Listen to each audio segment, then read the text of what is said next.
ಹಾಲು ಹಾಸು ನೋಡೋಣ.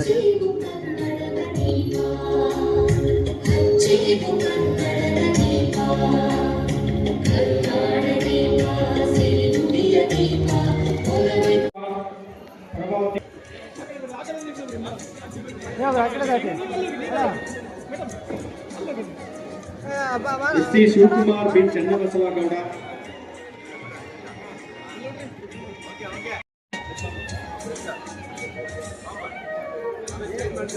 ತಮ್ಮ ಸಾಮಾಜಿಕ ಆರ್ಥಿಕ ಸುಧಾರಣೆಗೆ ಒಂದು ಮಹತ್ತರವಾದಂತಹ ಕಾರ್ಯಕ್ರಮ.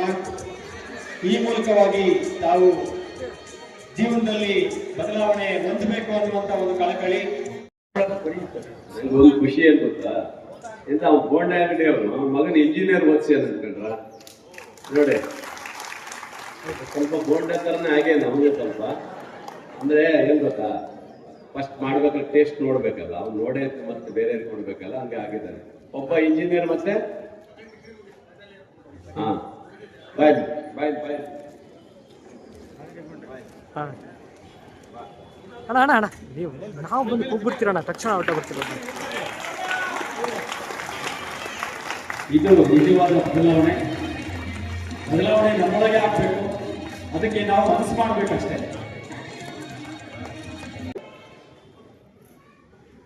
ಯಾರ್ಯಾರು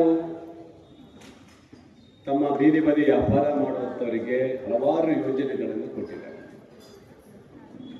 ಆ ಯೋಜನೆ ತುಂಬಾ ಚೆನ್ನಾಗಿದೆ. ಆ ಯೋಜನೆಯನ್ನ ನೀವು ಪಡ್ಕೊಳ್ಳುವಂತ ಕೆಲಸದಲ್ಲಿ ನಿಟ್ಟಿನಲ್ಲಿ ಇರಬೇಕು ಅನ್ನೋದೇ ಉದ್ದೇಶ. ಕೇಂದ್ರ ಮತ್ತು ರಾಜ್ಯ ಸರ್ಕಾರದ ಈ ಯೋಜನೆ ನೀವು ಪಡ್ಕೊಳ್ಬೇಕು. ಅದ್ರ ಬಗ್ಗೆ ಮಾಹಿತಿ ಕೊಡ್ತಾರೆ, ಅದ್ರ ಬಗ್ಗೆ ನಿಮಗೆ ತಿಳುವಳಿಕೆ ಕೊಡ್ತಾರೆ. ಪ್ರತಿಯೊಬ್ಬರಿಗೂ ಈ ದೇಶದಲ್ಲಿ ಬದುಕಲಿಕ್ಕೆ ಹಕ್ಕಿದೆ. ಕಾರ್ಮಿಕರು ಒಂದು ಕಡೆ ತಮ್ಮ ಹಕ್ಕುಗಳನ್ನು ಪಡೆಯಲಿಕ್ಕೆ ಎಷ್ಟು ಹೋರಾಟ ಮಾಡ್ತಾರೆ, ಹಾಗೆ ನಿಮಗೂ ಆ ಹಕ್ಕುಗಳನ್ನು ಪಡೆಯಲಿಕ್ಕೆ ರಾಜ್ಯ ಸರ್ಕಾರ ಮತ್ತು ಕೇಂದ್ರ ಸರ್ಕಾರಗಳು ಬಹಳಷ್ಟು ಕೊಟ್ಟಿದ್ದಾರೆ. ಇವತ್ತು ದೇಶದಲ್ಲಿ ನಾವು ಬಡತನ ನಿರ್ಮೂಲನೆ ಮಾಡಬೇಕು, ದೇಶದ ಪ್ರಗತಿ ಕಡೆ ಗಮನ ಕೊಡಬೇಕಾದ್ರೆ ನಿಮ್ಮೆಲ್ಲರ ನೀವು ಹೆಚ್ಚು ಬೆಳೆಬೇಕು. ಒಂದು ಕಾಲದಲ್ಲಿ ಗರೀಬಿ ಹಠಾವ್ ಅಂತೇಳಿ ಇಂದಿರಾ ಗಾಂಧಿ ಅವರು 20 ಅಂಶವನ್ನು ಕೊಟ್ಟು ಕಾರ್ಯಕ್ರಮ ಕೊಟ್ಟು ಅವತ್ತಿನ ದಿನ ಬಡವರ ಬಗ್ಗೆ ಚಿಂತನೆ ಮಾಡಿ ಅವತ್ತಿನ ಕಾರ್ಯಕ್ರಮ ಹೋಗ್ಕೊಂಡು ಬಂದರು. ಕೇಂದ್ರದ ನರೇಂದ್ರ ಮೋದಿ ಅವರು ಸಹ ಅವರ ಕಾರ್ಯಕ್ರಮಗಳು ಇವತ್ತು ಜನಪ್ರಿಯ ಕಾರ್ಯಕ್ರಮ ಕೊಟ್ಟಿದ್ದಾರೆ. ಅದರ ಜೊತೆಗೆ ರಾಜ್ಯ ಸರ್ಕಾರದ ಯೋಜನೆಗಳು ಸಹ ಇವತ್ತು ಜನರಿಗೆ ಗೊತ್ತಿದೆ. ಇವತ್ತು ಈ ಒಂದು ಯೋಜನೆಗಳನ್ನು ಪಡೆಯುವ ಮೂಲಕ ನಿಮ್ಮ ಬಾಳಿನಲ್ಲಿ ಒಂದು ಬದುಕು ಕಾಣಬೇಕು. ಪಾಪ ನಿಮ್ಮ ಕೆಲವೊಂದು ನೋಡ್ತೇನೆ, ಪಾಪ ಅಲ್ಲಲ್ಲಿ ಹೋಗಿ ಸಣ್ಣ ವ್ಯಾಪಾರ ಮಾಡೋದು ಇವೆಲ್ಲ ನೋಡಿದಾಗ ಬಹಳ ನೋವಾಗುತ್ತೆ. ಆದ್ರೆ ಎಷ್ಟು ದಿನ ಅಂತ ನೀವು ಬೀದಿ ವ್ಯಾಪಾರದಾಗ ಇರ್ತೀರಿ?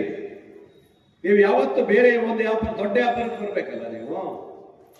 ನೀವು ಅಲ್ಲೇ ಇರ್ತೀರಾ, ಅಲ್ಲೇ ಹಾಕೊಂಡು ಸಣ್ಣ ವ್ಯಾಪಾರ ಮಾಡೋದಲ್ಲ.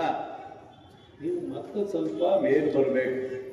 ಆ ಬೀದಿ ಬದಿ ವ್ಯಾಪಾರದ ಪದವನ್ನ ಮುಂದೆ ಹೋಗಿ ನಾನು ಒಂದು ಅಂಗಡಿ ಮಾಡಿದ್ದೀನಿ, ನಾನು ಒಂದು ಬೇರೆ ವ್ಯಾಪಾರ ಮಾಡ್ತಾ ಇದ್ದೀನಿ, ನಾನು ಒಂದು ಮುಂದೆ ಬಂದು ಒಳ್ಳೆಯ ಶಕ್ತಿಯುತ ಬೆಳೆದಿದ್ದೀನಿ ಅನ್ನೋದು ಯಾವತ್ತೂ ತೋರಿಸ್ಕೊಳ್ತೀನಿ. ಅದು ಬರಬೇಕು. ಆ ಯೋಜನೆಗಳನ್ನ ಗಮನದಲ್ಲಿಟ್ಕೊಂಡು ನಿಮ್ಮ ಬದುಕಲ್ಲಿ ಸಾಲವನ್ನು ತೆಗೆದುಕೊಂಡು ಅದರ ಹಲವಾರು ಕಾರ್ಯಕ್ರಮಗಳ ಇದರ ಅಡಿಯಲ್ಲಿ ನಿಮ್ಮ ಬದುಕು ಸಾಕಲಿಕ್ಕೆ ಅವಕಾಶಗಳಿದೆ. ಅದನ್ನ ಮಾಡಬೇಕಂತ ಚಿಂತನೆ ನೀವು ಇಟ್ಕೋಬೇಕು. ಬಹಳ ಜನರಿಗೆ ಏನಾಗಿದೆ, ಮುಂದಿನ ತಮ್ಮ ಬದುಕು ನೋಡಲ್ಲ, ತಮ್ಮ ಮಕ್ಕಳು ನೋಡಲ್ಲ, ತಮ್ಮ ಕುಟುಂಬ ನೋಡಲ್ಲ, ಮುಂದಿನ ಬದುಕು ನೋಡಲ್ಲ. ಅವತ್ತಿನ ಜೀವನದ ಆಧಾರಕ್ಕೆ ಎಷ್ಟು ಬರುತ್ತೆ ಅಷ್ಟೇ ಆಗ್ಬಿಟ್ರೆ ಮುಂದೇನು ಮಾಡ್ತೀರಿ? ಅದಕ್ಕಾಗಿ ಈಗ ಇನ್ಶೂರೆನ್ಸ್ ಬಗ್ಗೆ ಹೇಳಿದ್ರು ನನಗೆ. 2 ಲಕ್ಷ ರೂಪಾಯಿ ಇನ್ಶೂರೆನ್ಸ್ ಅದೇ ಸಾಕಾಗಲ್ಲ. ಈ ಬೀದಿ ಬದಿಯ ಕಾರ್ಮಿಕರಿಗೆ, ಉದ್ಯೋಗ ಮಾಡೋರಿಗೆ ಇವತ್ತು ಕಾರ್ಮಿಕ ಇಲಾಖೆಯಲ್ಲಿ ಸುಮಾರು ಅವರಿಗೆ 5-6 ಲಕ್ಷ ಕೊಡ್ತಾರೆ, ಹಲವಾರು ಯೋಜನೆಗಳು ಕೊಟ್ಟಿದ್ದೀರಿ. ಆದ್ರೆ ಇವರಿಗೂ ಸಹ ಕನಿಷ್ಠ ಇವರ ಫ್ಯಾಮಿಲಿಯಲ್ಲಿ ಏನಾರು ಆಯ್ತು ಅಂದ್ರೆ 10 ಲಕ್ಷ ಬರುವಂತ ಯೋಜನೆ ಬರಬೇಕು.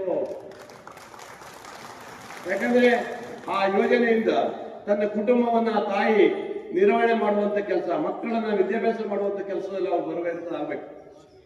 ಇಲ್ದ ಹೋದ್ರೆ 1-2 ಲಕ್ಷ 3 ಲಕ್ಷ ಬಂದ್ಬಿಟ್ರೆ ಏನು ಮಾಡಕ್ ಸಾಧ್ಯ ಇಲ್ಲ. ಇವತ್ತು ಕೆನರಾ ಬ್ಯಾಂಕ್ನಲ್ಲಿ ಬಂದಿದ್ದಾರೆ ನಮ್ಮ ಶ್ರೀಕಾಂತ್ ಅವರೇ. ಈ ಯೋಜನೆಯಲ್ಲಿ ಇವತ್ತು ನೀವು ಸಾಲ ಕೊಡುವಂತ ಸಂದರ್ಭದಲ್ಲಿ ಪಾಪ ಅವ್ರನ್ನ ಯಾರನ್ನೂ ನೀವು ಇದು ಮಾಡಕ್ ಹೋಗ್ಬೇಡಿ. ಯಾರ್ಯಾರು ಅರ್ಜಿ ಕೊಡ್ತಾರೆ ಪರಿಶೀಲನೆ ಮಾಡ್ರಿ. ಅವರಿಗೆ ಆ ಅಂಗಡಿ ಮಾಡ್ತಾರೋ ಇನ್ನೊಂದು ಮಾಡ್ತಾರೋ ಅದಕ್ಕೆ ವ್ಯವಸ್ಥೆ ಕೊಡುವಂತ ನೀವು ಮಾಡಿದ್ರೆ ಈ ಯೋಜನೆ ಜಾರಿಯಾಗುತ್ತೆ. ಮತ್ ಕೆಲವು ಬ್ಯಾಂಕಲ್ಲಿ ಏನ್ ಮಾಡ್ತಾರೆ ಪಾಪ ಇವ್ರು ಹೋದ ತಕ್ಷಣನೇ ಕೆಲವು ಮ್ಯಾನೇಜಲ್ಲಿ ಅರ್ಜಿ ನೋಡಿದ್ರು ಹಂಗೆ ವಾಪಸ್ ಕಳಿಸಿದ್ರು. ಹೋಗಿ ಬಂದು ಪಾಪ ಎಷ್ಟಂತ ಅವ್ರು ಅನೇಕ ಆದ್ರೆ